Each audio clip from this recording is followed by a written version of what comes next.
Kindness is one of the most powerful qualities a person can possess, but kindness without boundaries can quietly become a pattern that teaches people to undervalue you. The problem is not that you care too much. The problem begins when your kindness becomes automatic, when your generosity is no longer a choice but a reflex, and when you repeatedly sacrifice your own priorities simply because you are afraid of disappointing someone. At that point, what began as a strength can slowly become an invitation for others to take more than they give. Think about what happens when someone knows you will always say yes. They ask for your time and you give it. They need a favor and you rearrange your plans. They make a mistake and you immediately rescue them. They cross a boundary and you forgive them before they have demonstrated any change.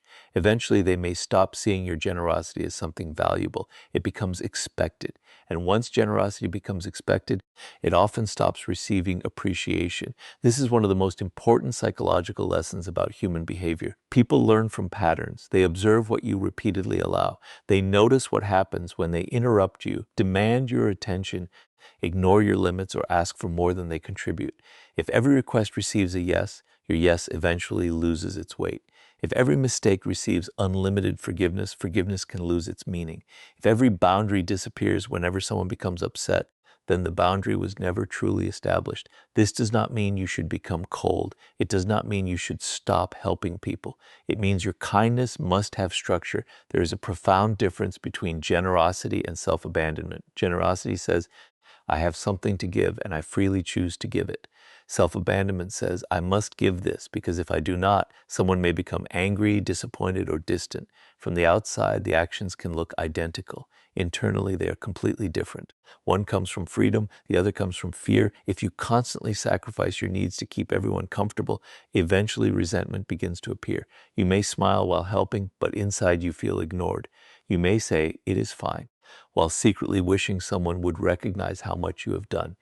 You may continue giving while becoming increasingly frustrated that nobody seems to appreciate it. But the deeper problem is not simply that others failed to appreciate you. It is that you repeatedly gave without honestly deciding whether you wanted to give. You cannot expect people to respect boundaries that you refuse to enforce. This is why the first change must happen inside you. Before asking others to treat you differently, examine the standards you have established. What are you willing to give? What are you not willing to give? Which commitments are important enough that you will protect them? Which requests are genuinely reasonable and which ones are simply taking advantage of your willingness to help? You do not need to answer these questions with anger. You need clarity. Imagine that someone asks you for something when you are already exhausted or deeply committed to another responsibility. The old version of you might immediately say yes because saying no feels uncomfortable. You might then spend hours trying to complete everything, becoming stressed and resentful. The stronger response is not necessarily a harsh refusal. It may simply be, I cannot take that on right now. There is no insult in that sentence. There is no cruelty. There is only a boundary. And boundaries become powerful when they are consistent. If you say no one day and then immediately reverse yourself because someone becomes upset, you teach them that pressure changes your decisions. If you establish a limit and calmly maintain it, people eventually understand that your decisions are not invitations for negotiation every time they dislike the answer. This is where self-respect becomes visible. Self-respect is not loud. It does not need threats. It does not require you to dominate anyone. It appears in the small decisions you make every day. Protecting your time, keeping your commitments, refusing unreasonable demands, leaving unhealthy conversations, and choosing not to participate in situations that repeatedly violate your standards. Some people may react negatively when you begin changing these patterns. That is normal. If someone has become accustomed to receiving unlimited access to your time, your new boundaries may feel inconvenient to them. They may say that you have changed, and perhaps you have. But change is not always a sign that something has gone wrong. Sometimes it means you finally understand the value of what you were giving away. Do not measure your kindness by how much you can tolerate. Measure it by whether your generosity is freely chosen. A person can be compassionate without being constantly available. A person can forgive without restoring unlimited access. A person can help without taking responsibility for everyone else's problems. A person can care deeply while still saying no. These are not contradictions, they are signs of emotional maturity. And remember that your kindness should never become a transaction where you secretly expect admiration in return. If you help someone, help because you genuinely choose to. But if you know that helping will leave you angry, exhausted, or resentful, pause before agreeing. Sometimes the kindest thing you can do for yourself and another person is allow them to solve their own problem. When you stop rescuing everyone, people may begin developing abilities they never had to develop while you were constantly solving everything for them. When you stop answering every demand, they may learn to plan better. When you stop accepting every responsibility, they may discover that responsibility belongs to them. Your kindness becomes more valuable when it is intentional. Do not give everyone the same access to your time, trust, and energy simply because you are a good person. Goodness does not require blindness. Compassion does not require the abandonment of judgment. You can remain warm while becoming discerning. You can remain generous while becoming selective. You can remain kind without becoming endlessly available. The goal is not to make people afraid of you. The goal is to make your kindness meaningful because it comes from choice rather than obligation. Be kind, but do not teach people that your kindness has no limits. There is a hidden mistake many generous people make. They begin believing that their value comes from how much they can do for everyone else. They become the person who solves every problem, answers every call, gives every piece of advice, sacrifices their own plans, and steps forward whenever someone needs help. At first, this seems admirable. People appreciate them, they become dependable, they feel needed, but slowly something changes. Their usefulness becomes an expectation, and their generosity becomes an obligation. The person who once helped because they wanted to eventually begins helping because they are afraid of what will happen if they stop. That is where the problem begins. You should never build your identity around being indispensable to everyone. If your sense of worth depends on people needing you, you will eventually become trapped by their needs. Every request will feel like a test of your importance. Every refusal will feel like rejection. Every time someone solves a problem without you, you may wonder whether you are still valuable. Instead of becoming stronger, you become dependent on being needed. There is a deeper form of confidence available to you. Knowing that you have value, even when you are not rescuing anyone, helpfulness is a strength when it comes from choice.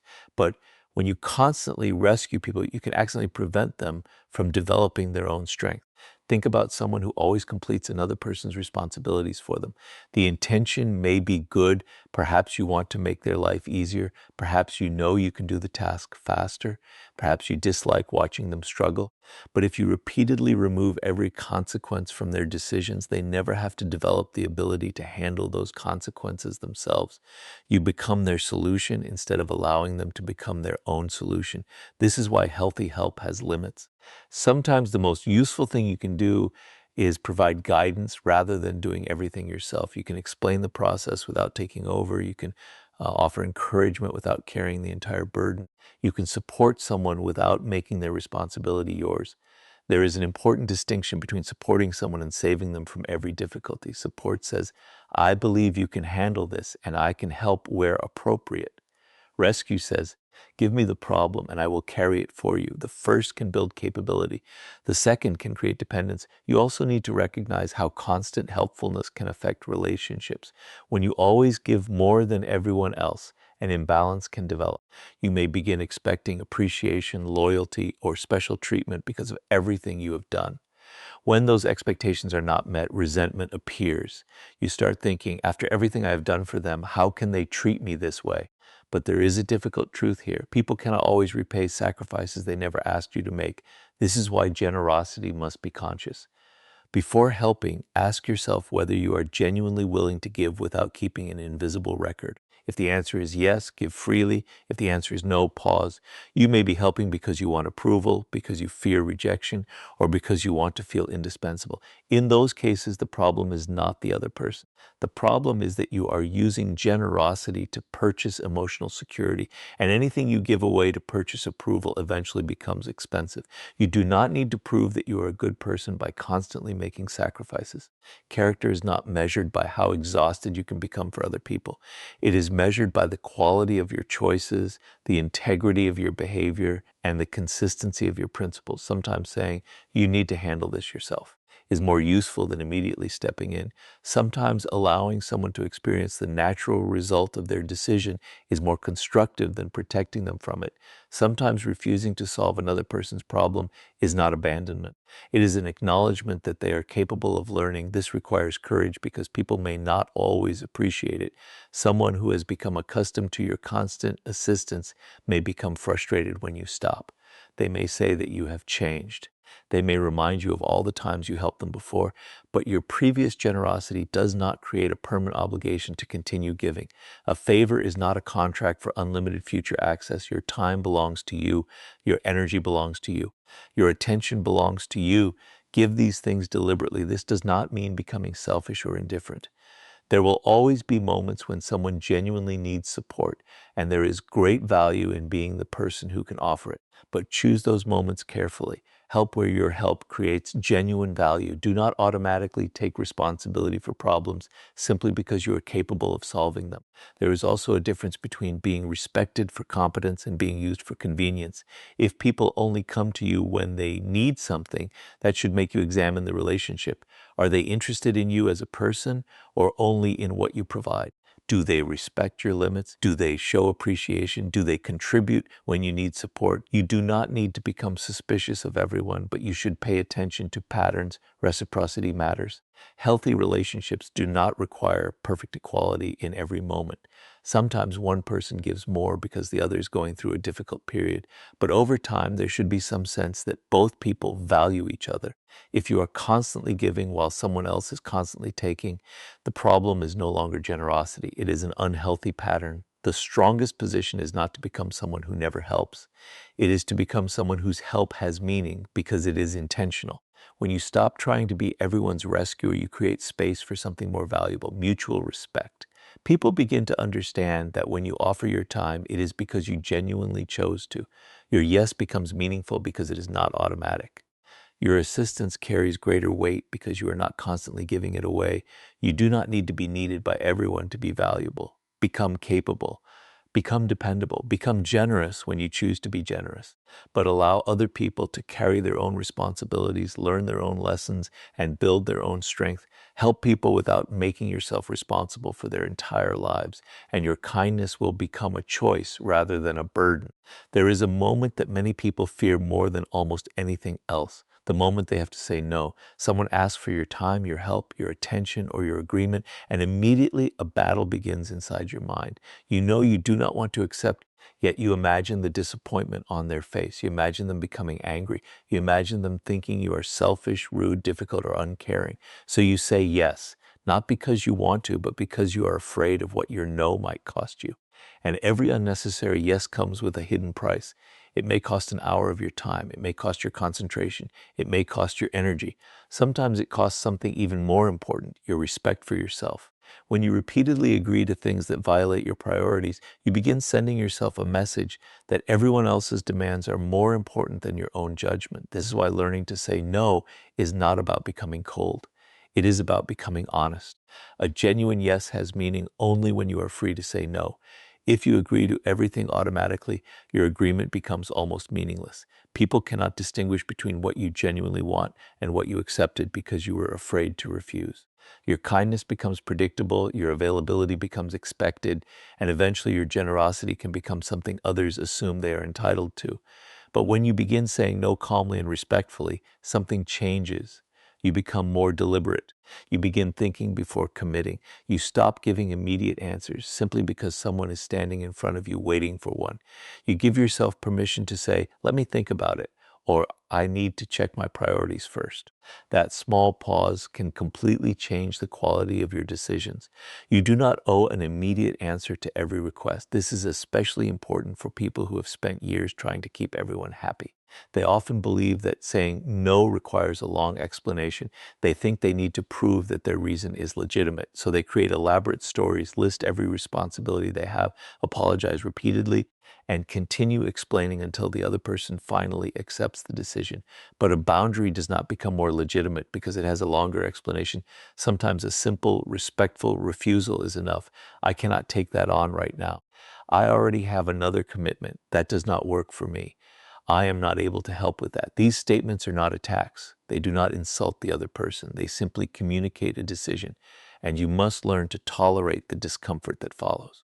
This is where the real psychological challenge appears. Saying no is easy when everyone accepts it. The difficult part is saying no when someone becomes disappointed.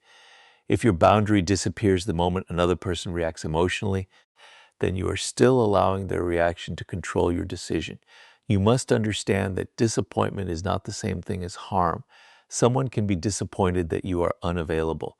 That does not mean you have done something wrong. Someone can wish you had agreed. That does not mean you owe them a yes. People are allowed to have feelings about your boundaries. Just as you are allowed to have boundaries, your responsibility is not to prevent every person from experiencing disappointment. Your responsibility is to communicate honestly and behave respectfully. There is also a difference between refusing a request and rejecting a person. This distinction can remove much of the guilt surrounding the word no. When you say, I cannot help with this, you are not necessarily saying, I do not care about you. You are simply saying that this particular request does not fit your current capacity, priorities, or values. Healthy relationships can survive a reasonable no. In fact, they often become stronger because people learn that your yes is genuine. If someone knows you sometimes say no, then when you say yes, they understand that you actually chose to be there.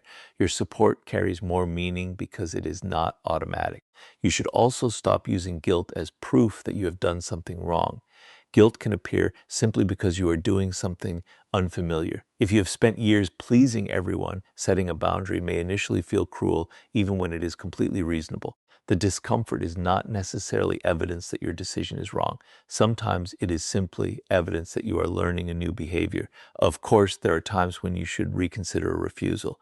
If you have made a commitment, if someone genuinely needs reasonable support, or if your decision was based on an unfair assumption, then reflection matters. Saying no is not about refusing everything. It is about making conscious decisions rather than automatic ones.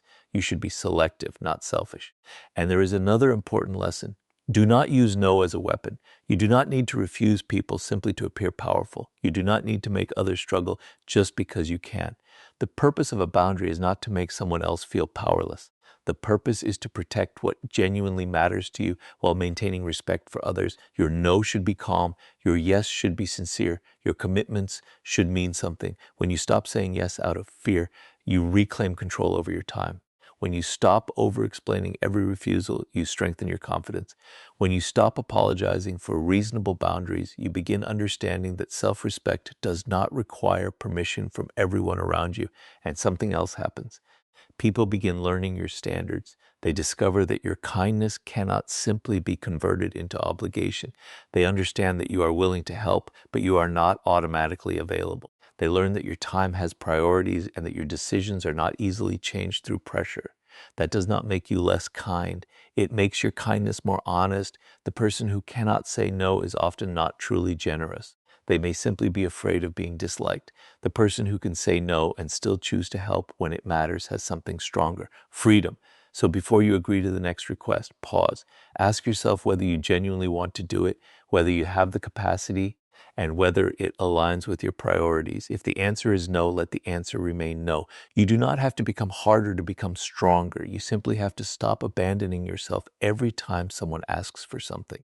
There is a form of kindness that looks generous on the surface but quietly creates distance underneath, giving people unlimited access to your trust.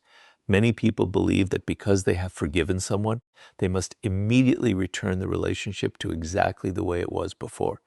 They think that if they truly care, they should forget the mistake, ignore the warning signs, and give the person another chance without changing anything. But forgiveness and access are not the same thing. You can release anger without restoring the same level of trust.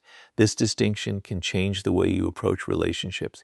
When someone disappoints you, the first instinct may be to focus on forgiveness. You may tell yourself that everyone makes mistakes, that nobody is perfect, that holding a grudge is unhealthy, and that you should simply move on. All of these ideas can contain wisdom, But forgiveness becomes dangerous when it is interpreted as an obligation to ignore patterns. A mistake is an event, a pattern is information. If someone makes one careless mistake, recognizes it, takes responsibility, and genuinely changes their behavior, there may be no reason to permanently define them by that moment. People deserve the opportunity to learn. But if someone repeatedly violates your boundaries, repeatedly breaks promises, repeatedly takes advantage of your generosity, and repeatedly apologizes only when consequences appear, then the issue is no longer a single mistake. You are looking at a pattern, and patterns deserve attention. One of the reasons kind people struggle with this is that they naturally focus on intentions. They think maybe they did not mean it. Maybe they are going through something. Maybe they will change. Compassion allows you to consider those possibilities, and there is nothing wrong with giving someone the benefit of the doubt. But compassion should not require you to ignore evidence. Watch what happens after the apology. Does behavior change? Does the person respect the boundary? Do they take responsibility without blaming everyone else? Do they make an effort to repair what happened? These questions tell you more than words alone. Anyone can apologize. Real change is demonstrated through consistency. This is why trust should be rebuilt gradually when it has been damaged. You do not have to become hostile. You do not have to announce that someone is permanently removed from your life. You simply adjust the level of access according to what their behavior has demonstrated. Perhaps you share less personal information. Perhaps you stop depending on them for important commitments. Perhaps you spend less time in situations where their behavior repeatedly creates problems. Perhaps you remain friendly while becoming more selective. That is not revenge, that is discernment. There is a difference between punishing someone and learning from someone. Punishment focuses on making the other person suffer. Learning focuses on making better decisions in the future. When you create distance because someone has repeatedly demonstrated that they cannot respect your trust, you are not necessarily trying to hurt them. You are responding to information, and information should change decisions. This is especially important because trust is not created through promises. It is created through repeated behavior. Someone can tell you that they have changed, but you do not need to immediately believe them. You can allow time to provide evidence.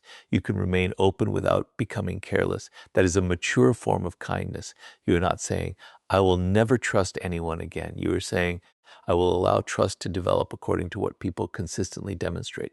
This protects you from two extremes. The first is naivete, where you trust everyone immediately and repeatedly ignore warning signs. The second is cynicism, where you assume everyone is dangerous and refuse to trust anyone. Neither is healthy. The stronger position is discernment, remaining capable of trust while understanding that trust should be earned and maintained through behavior. You should also apply this principle to yourself. If someone repeatedly violates your boundaries and you repeatedly restore the same access without requiring any meaningful change, eventually you are participating in the pattern. You may not be responsible for their behavior, but you are responsible for the access you continue providing. That realization can be uncomfortable. You may have to admit that your desire to forgive was partly a desire to avoid conflict. You may have wanted the relationship to return to normal because changing it felt painful. You may have been afraid that stronger boundaries would cause the person to leave. But sometimes protecting a relationship at any cost destroys the very thing that made the relationship healthy.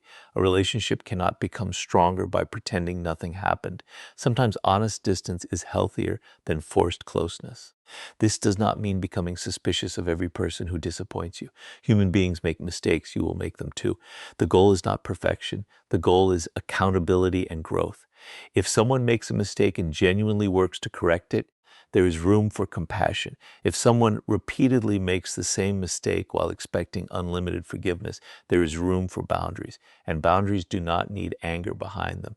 You can say, I forgive you, but I need some distance. You can say, I understand what happened, but I am not comfortable giving you the same responsibility again. You can say, I wish you well, but this relationship needs different boundaries now.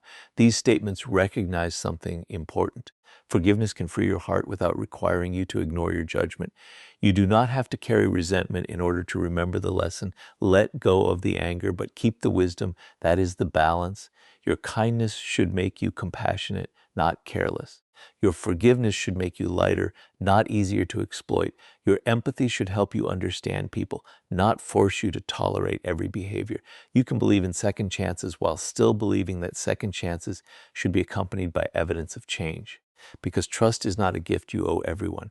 It is something built through consistency. Forgive when you are ready, but let behavior determine access and let wisdom decide how much trust comes next. Kindness does not require you to trust everyone equally. You can have a generous heart and still have a selective mind. In fact, one of the strongest forms of maturity is learning that trust should not be given simply because someone asks for it, because you have known them for a long time, or because you want to believe the best about them. Trust becomes meaningful when it is built through consistent behavior. Many people give trust too quickly because they confuse familiarity with character. Someone may talk to you every day, know your history, make you laugh, and appear supportive. Yet none of these things automatically prove that they can be trusted with important responsibilities or personal information. Time can reveal character, but only if you actually pay attention to what happens during that time. Watch the patterns. Does this person keep their promises when keeping them becomes inconvenient? Do they respect your boundaries even when they disagree with them? Do they treat people well when there is nothing to gain? Can they admit when they are wrong? Do their actions consistently match their words? These questions are far more revealing than charm, confidence, or impressive promises. Trust should be based on evidence. This does not mean becoming suspicious of everyone. It means refusing to confuse hope with knowledge. You can give someone the opportunity to demonstrate who they are without immediately giving them complete access to your life. There is a difference between being open and being careless. Imagine meeting someone who seems extremely friendly. They tell you how loyal they are, how much they value honesty, and how they would always be there for you. It is easy to believe them because their words sound reassuring, but words are inexpensive. Consistency is more difficult. Give time a chance to reveal whether the behavior supports the story. People often reveal themselves through small moments. How do they react when you say no? How do they respond when they do not get what they want? How do they treat someone who cannot offer them anything? How do they behave when they are frustrated? How do they respond when you succeed? These situations provide information because character is often revealed when circumstances remove the incentive to perform. A person who respects your boundary only when it benefits them is not demonstrating genuine respect. A person who supports you only when your success does not threaten their ego is not demonstrating genuine support. A person who apologizes only after being confronted may be more interested in avoiding consequences than taking responsibility. Again, you are not looking for perfection. Everyone has difficult moments. Everyone can become impatient, defensive, or careless. The important question is what happens afterward. Do they recognize the problem? Do they make an effort to repair it? Do they learn? Do they repeat the same behavior? Trust grows through correction as much as through consistency. There is also wisdom in giving trust in stages. You do not need to reveal everything about yourself immediately. You do not need to hand someone responsibility simply because they seem enthusiastic. Allow relationships to develop naturally. Start with smaller commitments and observe how they are handled. Share information gradually. Notice whether your boundaries are respected. This is not about playing games. It is about allowing reality to provide evidence before you make larger decisions. The same principle applies to friendships, teamwork, family relationships, and professional environments. In every situation, trust should have some connection to demonstrated reliability. If someone consistently shows up, communicates honestly, respects limits, and takes responsibility, trust can deepen naturally. But if someone repeatedly proves unreliable, you should not feel guilty for adjusting your expectations. This is where kindness and discernment work together. Kindness says, I understand that you are human. Discernment says, I will still pay attention to your behavior. Kindness gives room for mistakes. Discernment notices patterns. Kindness can forgive. Discernment decides what access is appropriate afterward. You need both. Without kindness, you can become cynical. Without discernment, you can become naive. The goal is balance. Another mistake is believing that trusting someone means giving them unlimited access. It does not. Trust can exist at different levels. You may trust someone to keep a small promise, but not to handle an important responsibility. You may trust someone socially, but not financially. You may enjoy someone's company without sharing your most private thoughts with them. You may respect someone without depending on them. This is healthy. Not every relationship needs to reach the deepest level of trust.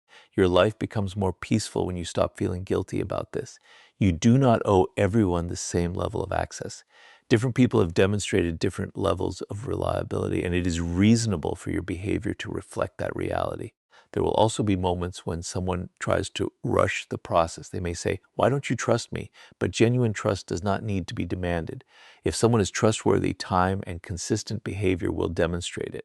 Pressure should not be used to manufacture intimacy or confidence. Let people show you. This principle can also protect your kindness from becoming a weakness. When you know that trust is earned through consistency, you can remain generous without becoming reckless. You can help someone without immediately making them part of your inner circle.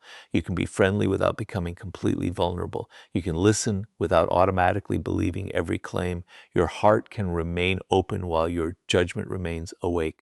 And remember that you should hold yourself to the same standard. If you want others to trust you, become someone whose actions are dependable. Keep your commitments, tell the truth. Respect boundaries, admit mistakes. Do not make promises simply because they sound good. Let your behavior communicate reliability. Eventually, trust becomes a two-way language. You do not need to announce that you are trustworthy. People experience it through your consistency. In the same way, you do not need to accuse someone of being untrustworthy every time you become cautious. Simply adjust your level of access according to what they have demonstrated. This creates a healthier form of confidence. You no longer need to decide instantly whether someone is good or bad. You simply observe, you gather evidence, you allow time to reveal patterns, then you make decisions based on reality rather than wishful thinking. Be kind enough to give people room to prove themselves, but wise enough to let their actions determine how much trust they receive. There is a point where kindness must become a conscious choice rather than an automatic identity. If you have spent years being the person who gives, forgives, helps, listens, understands, and sacrifices, you may eventually begin to believe that being a good person means always putting everyone else first. But that belief can become a prison. You begin measuring your worth by how much you can tolerate, how many problems you can solve, and how many people you can keep happy. The moment you do that, your kindness stops being completely free. It becomes a role you feel obligated to perform. Real kindness comes from freedom. You help because you choose to help. You listen because you genuinely want to listen. You forgive because you have decided that carrying resentment is not useful. You give because you have something to give. But you also understand that you can stop. You can say no. You can protect your time. You can walk away from a situation that repeatedly violates your standards.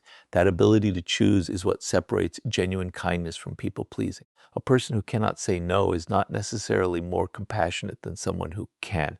Sometimes they are simply more afraid of disappointing others. They may have learned early in life that being agreeable creates approval, while disagreement creates conflict. So they become experts at making everyone comfortable. They anticipate needs, they apologize quickly, they avoid confrontation, they accept responsibilities that were never theirs. Eventually, they may become exhausted while still believing that their exhaustion proves they are good. It does not. Your exhaustion is not evidence of your character. Your sacrifice does not automatically make you noble. Your ability to tolerate poor treatment does not make you stronger. Kindness should not require you to disappear. This is why you must build an identity larger than your generosity. Become skilled, become disciplined, become thoughtful, become dependable. Develop your own goals and standards. Have interests that exist independently of other people's needs. Build a life that gives you something meaningful to protect.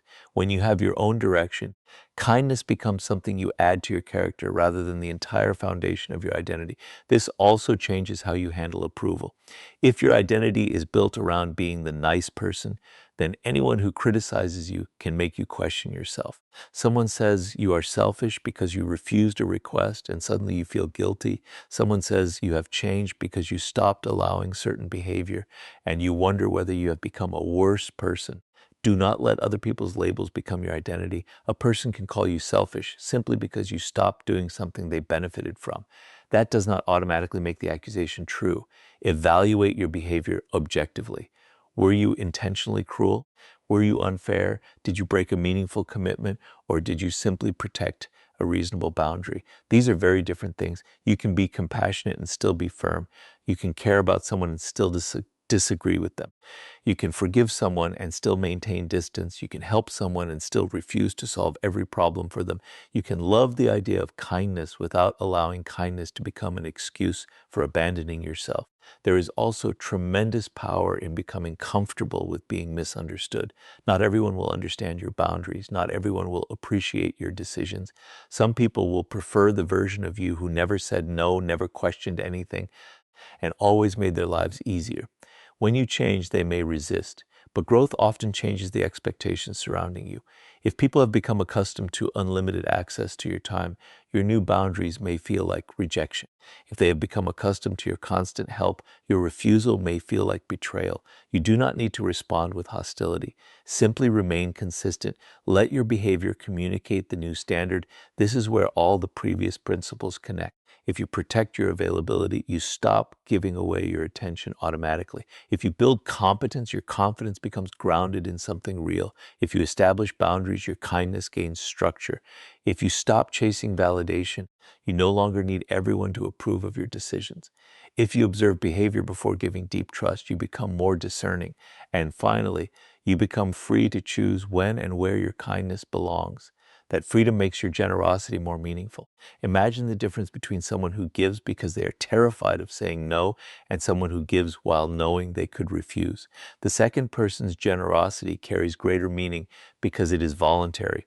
There is no hidden desperation behind it, no silent demand for approval, no expectation that everyone must repay the sacrifice. The person simply chooses to contribute because doing so aligns with their values. That is mature kindness. It is not weakness because it has boundaries. It is not manipulation because it does not demand repayment. It is not people pleasing because it does not depend on approval. It is simply strength expressed through generosity. You should also remember that your kindness can include yourself. Protecting your rest, your concentration, your goals, and your emotional space is not automatically selfish. You are a human being with limited resources. If you constantly empty yourself for others, eventually you will have less to give even to the people you genuinely care about. You cannot pour from an endlessly empty container, so stop measuring your goodness by how much of yourself you can sacrifice. Measure it by whether your actions reflect your values while still respecting your own limits. Give when giving is right. Refuse when refusal is right. Forgive when forgiveness brings freedom. Create distance when repeated behavior shows that distance is necessary. Trust gradually, help thoughtfully, and never confuse being needed with being valuable. Your kindness becomes strongest when nobody can force it out of you. Because the moment you realize that you can be kind without being available to everyone, generous without being exploited, forgiving without being naive, and compassionate without abandoning yourself, you stop being controlled by the fear of disappointing others. Be kind because you choose to be, not because you are afraid to be anything else.